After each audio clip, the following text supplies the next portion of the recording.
बिस्मिल्लाहिर्रहमानिर्रहीम। अस्सलाम वालेकुम। अल्लाह ताला की नेमतों का शुक्र अदा करते हुए आज का व्लॉग स्टार्ट करती हूँ। आज मैं अपने स्टाइल से कटलेट्स की रेसिपी आपके साथ शेयर करने जा रही हूँ। कम टाइम में बहुत ही मज़ेदार कटलेट्स बनकर रेडी होंगे, तो चलें रेसिपी स्टार्ट करते हैं। Welcome to my channel AFM प्राचा फूड और मैं हूँ सोनिया।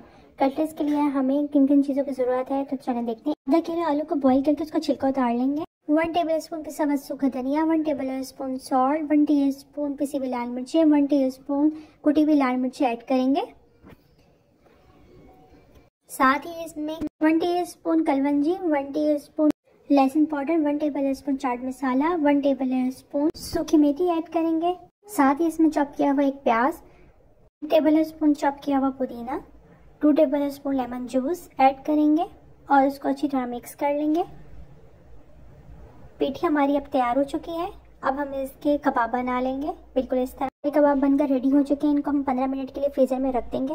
तो अंडे लेंगे, उनको अच्छी तरह फेंट लेंगे। 2 टेबलस्पून सफ़ेद तेल लेंगे एक बाउल में, उसमें हम 4 ब्रेड के क्रम्स बना लेंगे और उन दोनों को मिक्स कर लेंगे।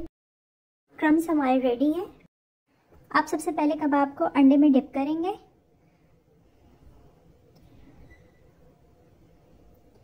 अब इसमें हम क्रम्स लगाएंगे।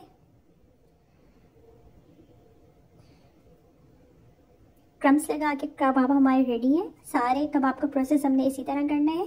सारे कबाब हमारे बनकर रेडी हो चुके हैं, बिल्कुल इस तरह।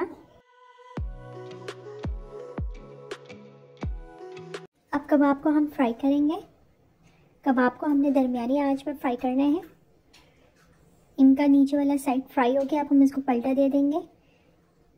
कटलेट्स हमारे बनकर रेडी हो चुके हैं। सारे कटलेट्स को हम इसी तरह फ्राई करके सर्विंग ट्रे पे निकाल लेंगे। तो है ना बहुत ही मज़ेदार रेसिपी पसंद आए तो लाइक शेयर ज़रूर कीजिएगा और कमेंट में ज़रूर बताइएगा कि रेसिपी कैसी लगी। मेरे चैनल पे नए आने वाले से रिक्वेस्ट है कि मेरे चैनल को सब्सक्राइब ज़रूर कर दें। इंशाल्लाह फिर नई रेसिपी के साथ हाजिर होंगी। तब तक के लिए अल्लाह हाफ़िज़।